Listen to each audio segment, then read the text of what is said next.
Yellow. Good evening.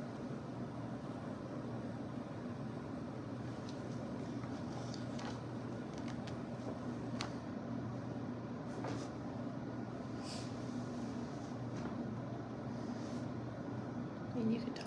You don't have to stare. Oh, are we going to see people here on the bottom? I think so. That's the theory. Mm-hmm. Oh, hello.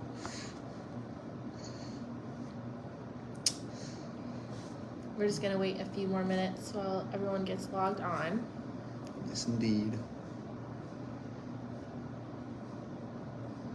Let me get my pen.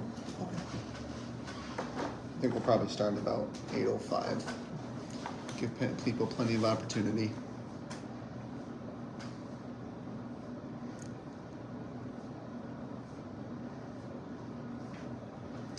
Hope everyone's having a good evening.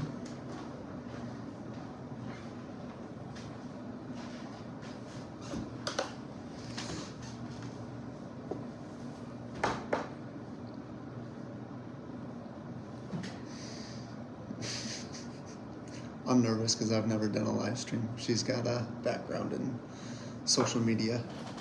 I don't.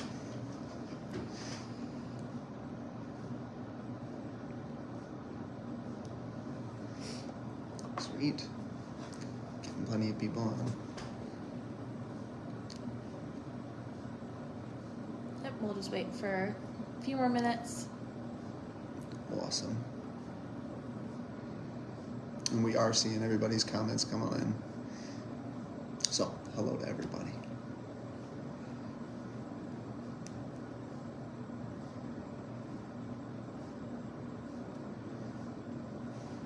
Thank you for the encouragement, Ambrosia.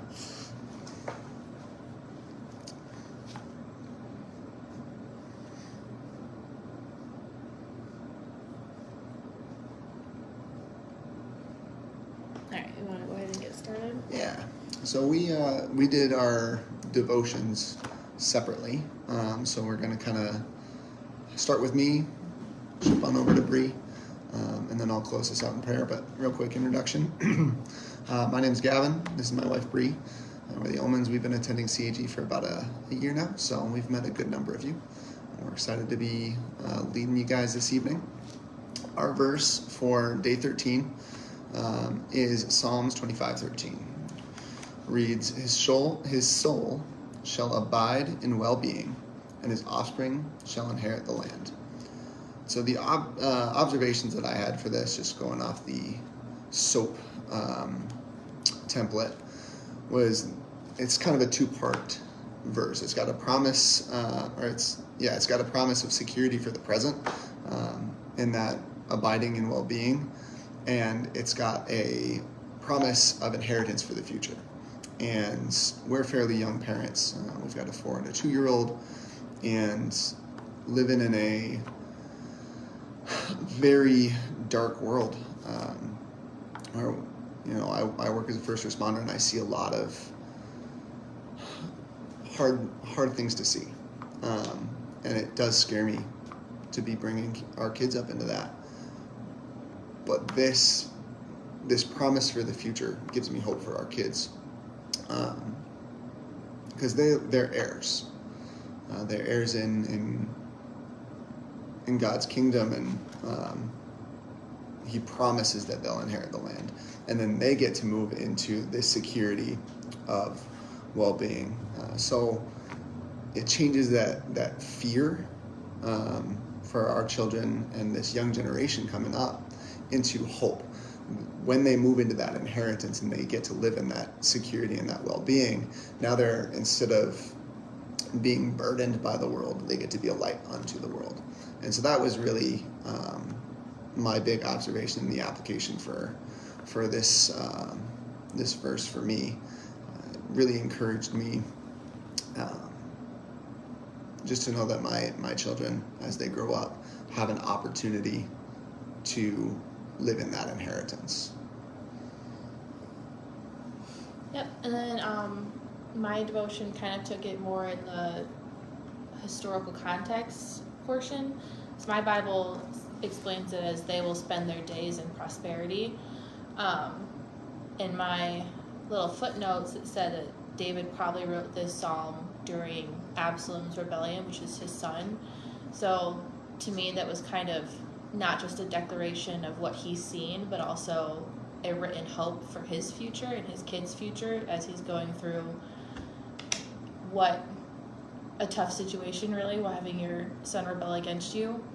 But then I kind of looked at who are they, and we look back in the previous verse that they are those who fear the Lord. So my application is like, in what ways are we respecting the Lord, and in what ways can we improve? Going back on what we heard about, I think 2 weeks ago in the sermon, like what seeds are we planting? Because the fruits that we should see are being able to spend our days in prosperity and our descendants inherit the land. So how are we sowing that seed now so that we can see that in the future? So it was just kind of the application to go in the next few days. Yeah. I think the context of the verse is super critical, knowing that David was writing this during Absalom's rebellion. Just having that hope for the future generations. So I think that's kind of the overarching theme for us.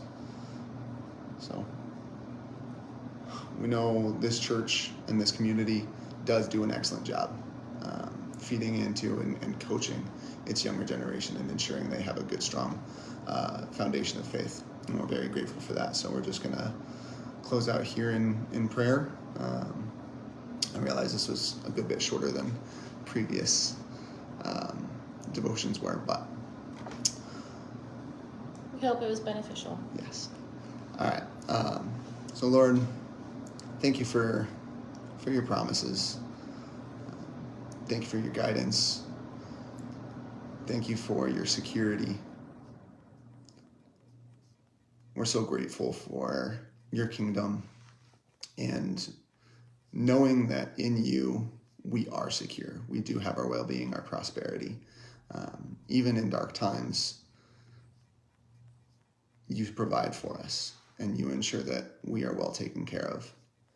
And we know that that's going to be true for the generations coming after us, that as we continue to live for you and uphold your tenets of faith, the generation behind us is going to see that and learn to live into that and inherit the promises that you've made for them as a whole and individually.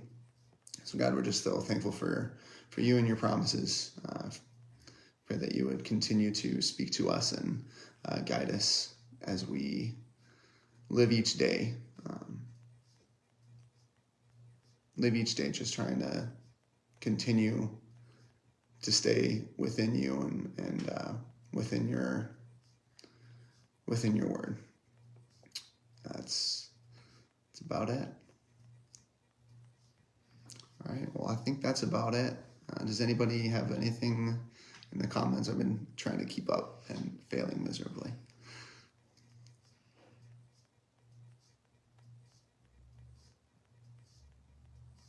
All right. Well, thank you guys for joining us this evening.